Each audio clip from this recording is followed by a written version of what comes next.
مومنانو ورونو پر نبی صلی الله علیه وسلم باندې درود ویل د لغویاتو چټیاتو او بهوده کارونو او خبرونه د مجلسونو پاکی ده. هغه مجلسونه او غونډې چې د الله ذکر او پر رسول الله صلی الله علیه وسلم پکې درود نوي نو هغه به د قیامت په ورځ د انسان لپاره د حسرت او افسوس سبب ګرځي.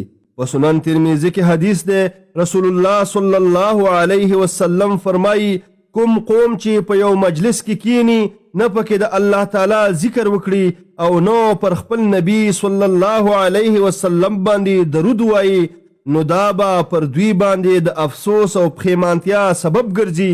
نو خپل مجلسونه د الله په ذکر او پر خپل نبی باندې په درود ویلو سره ښایسته او مزیدار کړئ او د هغه د سنتو طریقو اخلاق او خویونو تابعداري وکړئ نو مزیدار زندگی به منصیب شي او په آخرت کې به مو همیشنی نعمتونه په نصیب شي.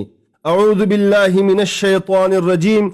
بشک الله او د هغه ملائک پر نبی درود وایي. ای هغو کسانو چې ایمان راوړی دی تاسو پر دغه نبی باندې درود وایي او سلام وایي. سلام ویل الله تعالی دې زما او ستاسې لپاره په قرآن او سنت کې برکت واچوي او د دې په آیاتونو او حکمتونو دې راته ګټه راکړي.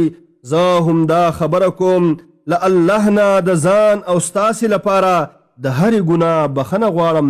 تاسو هم ترې بخنه وغواړئ ځکه هغه ډېر بخنه کوونکی دی.